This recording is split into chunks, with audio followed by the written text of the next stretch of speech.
Сәлеметсіздер ме? Торпақ белгісіндегі жандарға апталық болжам 20 наурыз бен 26 наурыз аралығына. Торпақтарда қандай өзгерістер, қандай жаңалықтар болатынын көрейік бір апталық болжамда. Бір аптаның көлемінде торпақтардың жақын адамдармен қарым-қатынасы, жеке өмірі, личное отношение, қаржы жағы қалай болады, жұмыс, денсаулық, эмоционалдық жағдайы және де бір аптаға кеңес. Жақын адамдармен қарым-қатынас, дурак, старший аркан, нулевая карта, бір жақсы жаңа бір қарым-қатынас түсіп тұр. Бұрын араласпаған бір туған туыстарыңызбен, жақындарыңызбен араласу, немесе бір жаңа бір адаммен таныстық болуы мүмкін. Бұл жаныңызға жақын жандар, туған туыс, достарыңыз, құрбыларыңыз деген сияқты жаңа дос, жаңа құрбы табуыңыз мүмкін. Немесе отбасыларыңызға жаңадан бір адам қосылуы мүмкін. Келесі, король мечи, личное отношение жағынан. Король мечи бұл кішкене негативный карталардың бірі, личное отношение. Себебі мечи бұл адамның ішкі қорқынышы, уайымы. Жеке өмірде бір нәрсені уайымдап ойлауыңыз мүмкін. Яғни қарым-қатынаста, отбасылық қарым-қатынаста, жаңағы отбасылы жандар үшін бір нәрсені уайымдап, іштей қынжылу, бір мәселені шеше алмау, жалғыздықта қалғысы келіп адам жаңағы өзін өзі іштей жеу. Бірақ бұл жерде ондай үлкен проблема жоқ, бірақ та адамның өзінің ішкі қорқынышы, уайымы жеңіп кетуі мүмкін. Сондықтан көп нәрсені уайымдай бермеуге кеңес беремін. Ал енді екінші жартысы жоқ жандар үшін бұл аптаның көлемінде бір үлкен өзгеріс көріп тұрған жоқпын. Жаңа таныстықтар болғанның өзінде де ол қарым-қатынас ұзаққа бармауы мүмкін. Келесі бізде четверка пентакль. Бұл ақша жағы болады, бірақ та ақшаға бір жерге вложениеға салмайсыз. Қолда жинап ұстаймын деп ойлайсыз, бірақ бұл қателік. Өзіңіздің бір бастамаңызға, жаңағы бір сыйлық алайын деп жатсаңыз, жаңағы ұялмайтындай қылып алып барғаныңыз жөн.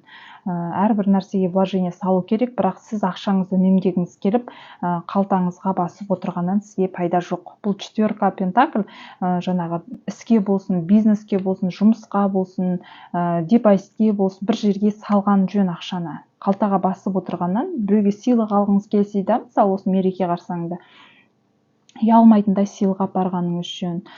Не болмаса депозит ашу ойыңызда бар, бірақ осы апта емес, келесі апта деген сияқты қалтама салып жинап отырамын дейді. Бұл ақша шашылып кетеді, яғни жинай алмай қалуыңыз мүмкін. Сондықтан бір іске, бір нәрсеге вложение салу керек.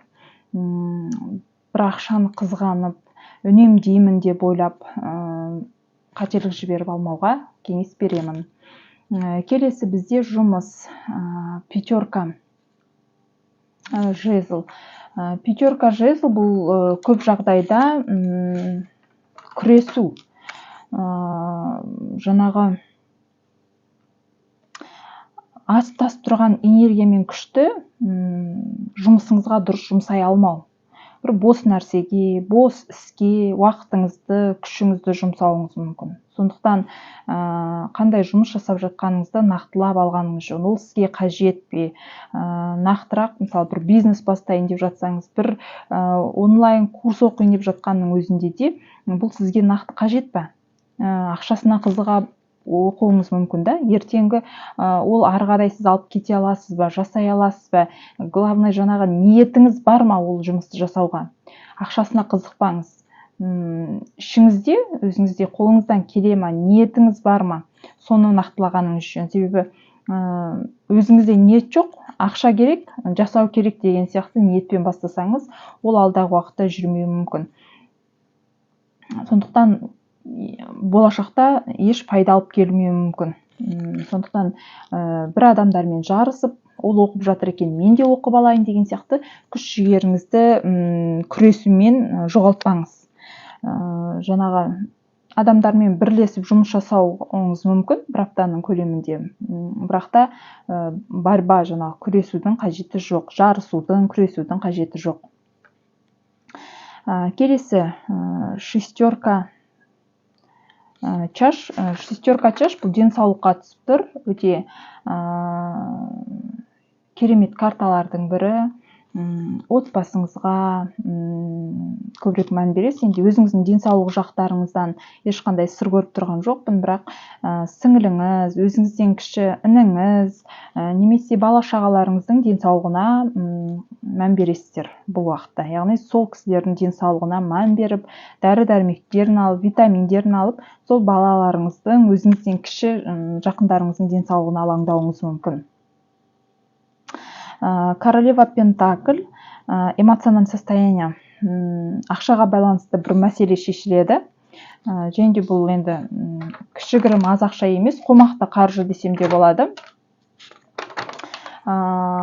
Королева Пентакль бұл, білмеймін, әйел адам тарапынан қаржылай көмек болуы мүмкін, немесе әйел адам бір мәселені шешуі мүмкін. Сондықтан жаңағы қаржының көбі, жаңа вложение деп жатырмын ғой, мына жердегі ақшаның көбі бұл балаға салынуы мүмкін, баланың денсаулығына или баланың оқуына сияқты. Себебі мына жерде де баланың денсаулығына түсіп тұр, мына жерде де балаға түсіп тұр. Сондықтан баланың, өзіңіздің жақындарыңыздың денсаулығынан или қандай да бір мәселесінен қаржыңызды аямай көмек қолын созғандарыңыз жөн. Ініңіз, сіңіліңіз, өзіңіздің кіші бала кезден келе жатқан досыңыз да болуы мүмкін. Смерть, старший аркан, бұл сізге берілетін кеңес. Бұл бір нәрседен арылып, бір жаман әдеттен арылуыңыз мүмкін. Бір нәрседен арылып, жаңа бір қадам жасау. Өміріңізге кардинальный өзгеріс алып келуден қорықпағаның үшін. Бұл бір нәрсемен қоштасып, жаңа бір нәрсе бастау. Мысалы, жұмыс жағынан қиындық болып жатса, алдағы уақытта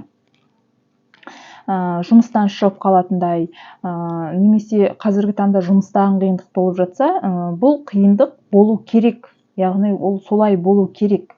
Бұл алдағы уақытта сізге жақсы өзгерістер алып келуі мүмкін. Сондықтан тек алдыға жүріңіз, артқа қайтпаңыз.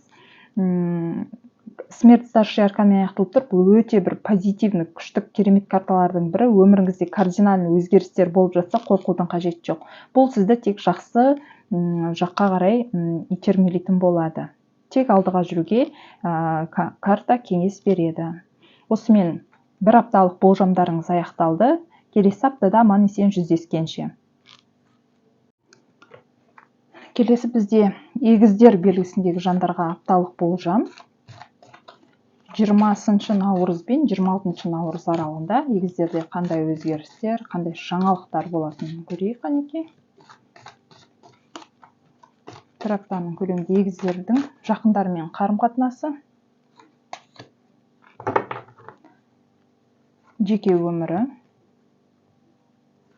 қаржы жағы қандай өзгерістер болады, жұмыста қандай өзгерістер болады, денсаулық, эмоционалды жағдайы және бір аптаға кеңес.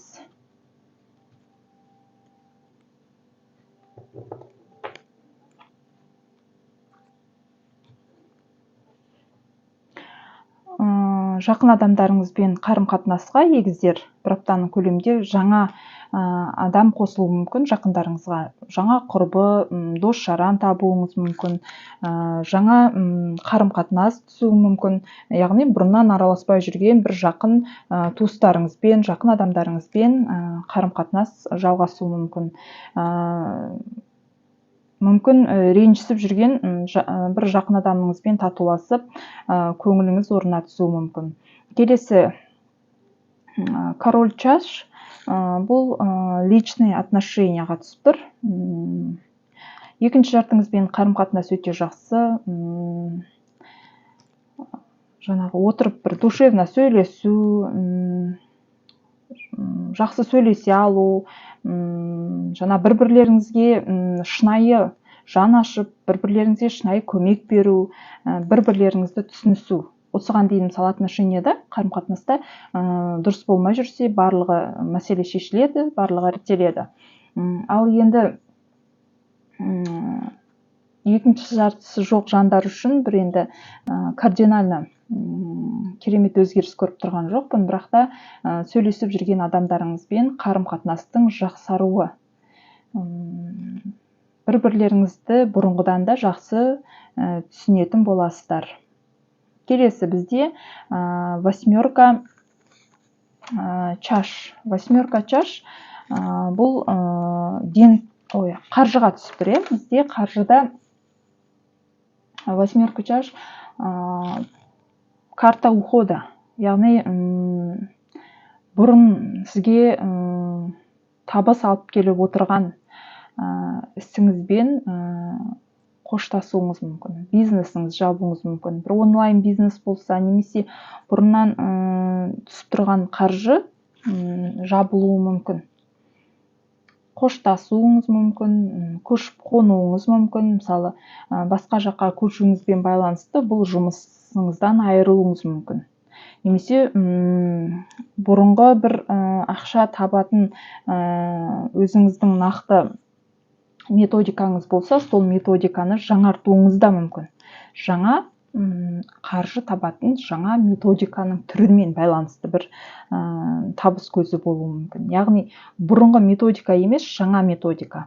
Яғни сізге ақша табудың жаңа жолдарын іздестіру керек.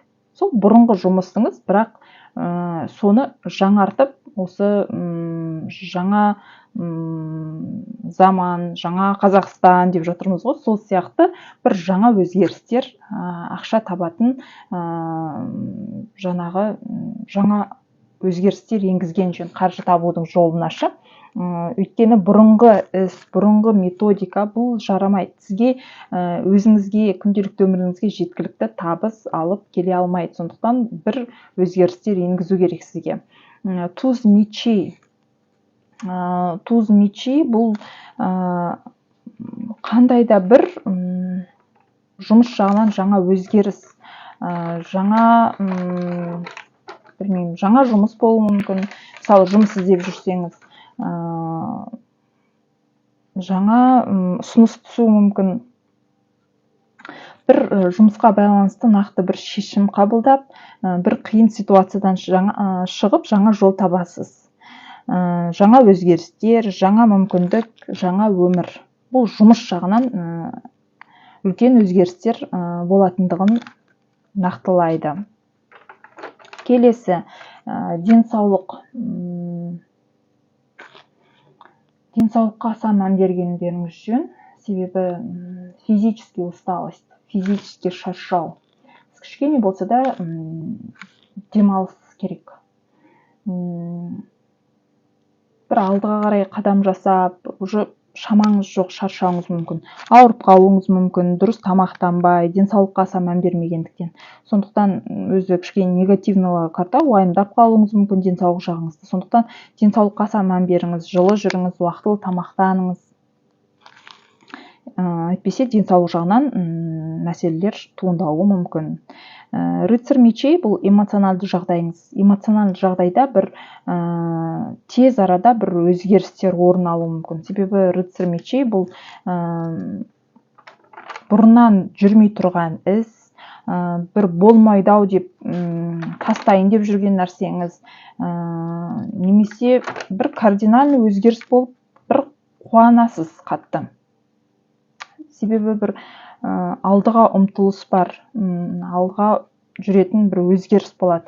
Яғни бұның барлығы бір тез арада, үмітіңізді үзіп тұрған кезде тез арада бір кардинальный өзгеріс болып, бір қатты қуануыңыз мүмкін. Бұның барлығы бір жылдам болады. Двойка пентакль, қандай да болмасын бір мәселені нақты шешіп тастауға, шешім қабылдап тастауға асықпаңыз. Себебі әлі де екі жақты болып тұрсыз. Нақты өзіңіз де түсінбеуіңіз мүмкін. Жаңағы ақылға салып, асықпай шешім қабылдаңыз. Асығудың қажеті жоқ бұл аптаның көлемінде. Сондықтан екі жақты болып қалмас үшін нақтырақ шешім қабылдауға асықпаған жөн. Және де қаржыға байланысты шешімде де асықпаған жөн. Екі істі бірдей алып жүрем деп ойламаңыз, себебі екі жақты болып қаласыз, өзіңіз қиналып қалуыңыз мүмкін. Сондықтан шешім қабылдарда асықпаған жөн. Және де жол жүрумен байланысты бір өзгерістер болуы мүмкін. Жолға шығу, көлік алу, жаңағы көлік мысалы сатып аламын немесе сататын болсаңыз, кішкене асықпаңыз. Себебі алдағы уақытта одан да жақсы ұсыныстар түсуі мүмкін көлігіңізге.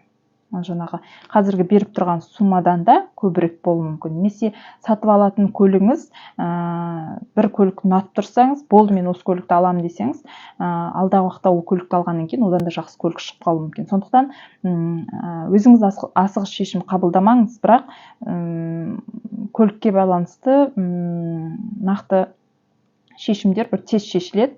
Жақсы көліктің кездесуі, көлік сатуға қойсаңыз тез өтіп кетуі деген сияқты. Сондықтан бұл жағынан ешқандай үлкен мәселе көріп тұрған жоқпын. Тек асығыс шешім қабылдамаңыз. Бұл сізге бір аптаға картаның беретін кеңесі. Осымен апталық болжамдарыңыз аяқталды. Лайк басып, комментарий жазуды ұмытпаңыздар. Келесі аптада аман-есен жүздескенше. Шаян белгісіндегі жандарға апталық болжам 20 наурыз бен 26 наурыз аралығында. Бір аптаның көлемінде Шаян белгісіндегі жандарда қандай жаңалықтар, қандай өзгерістер болатынын көрейік қанекей. Жақын адамдармен қарым-қатынасы Шаяндардың, жеке өмірі, қаржы жағы, жұмыс, денсаулық, эмоционалды жағдайы және де бір аптаға кеңес.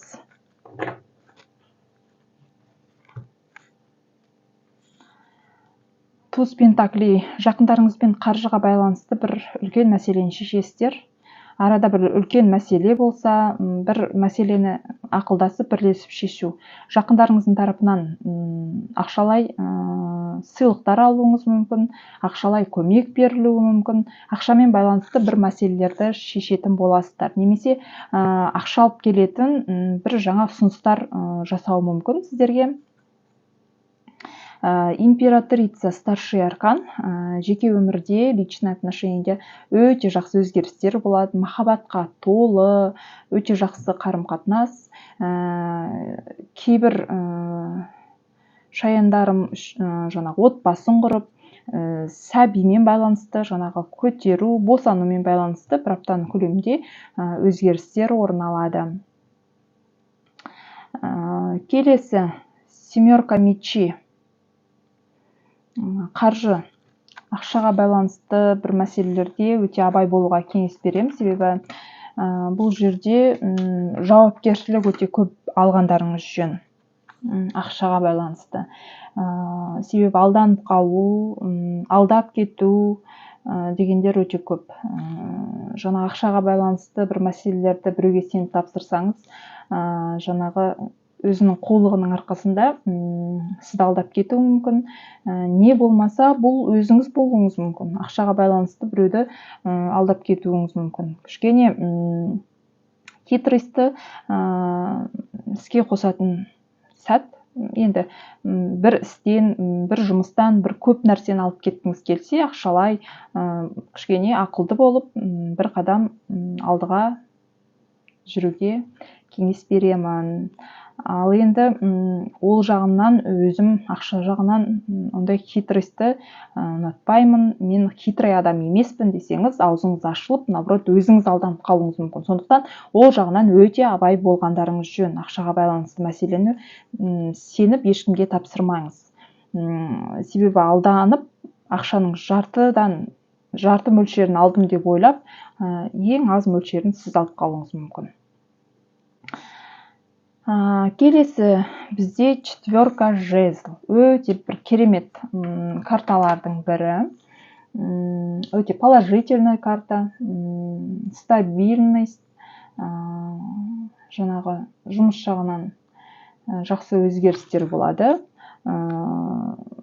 Ойламаған жерден бірігіп бизнес ашу, немесе бизнес партнеріңіздан қолдау болады. Мысалы, коллективпен жұмыс жасайтын адамдар үшін өте жақсы. Коллектив ұжымнан өте үлкен қолдау алады. Жұмыстың жүруі, жұмыс жағынан өзгерістер, положительный карта. Жаңағы ойламаған жерден жақындарыңыздың бірімен бизнес ашып кетуіңізде, бірлесіп бір жұмыс бастап кетуіңізде мүмкін.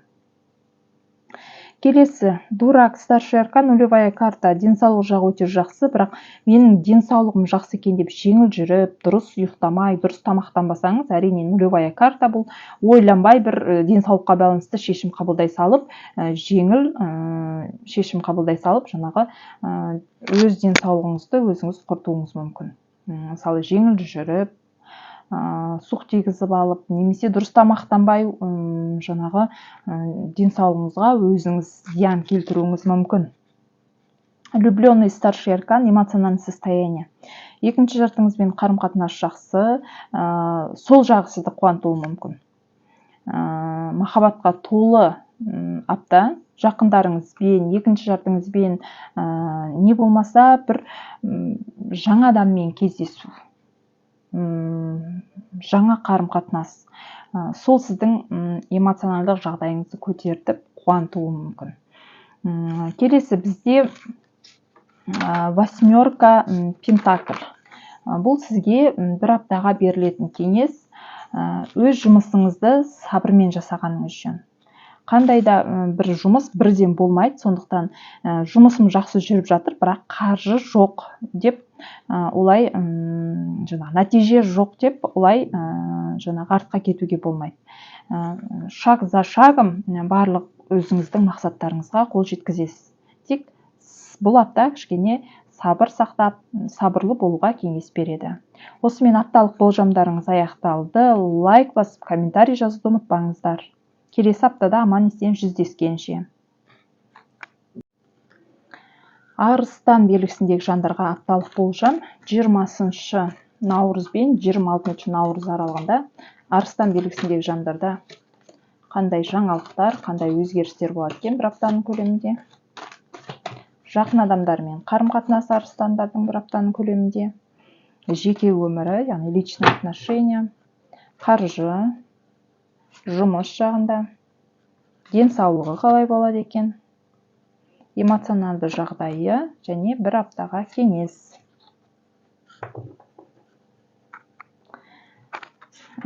Десятка чаш, жақын адамдармен қарым-қатынасы өте жақсы. Бір аптаның көлемінде жақындарыңызбен жақсы уақыт өткізесіз, өзіңізді бақытты сезінесіз, өміріңізге бір көңіліңіз толып қуанасыз. Қонаққа бару, қонақ шақыру, тойға бару деген сияқты бір жақсылықта кездесу көріп тұрмын. Полный чаш, өте қуанышты, өте позитивный карталардың бірі. Келесі, колесо фортуны. Колесо фортуны бұл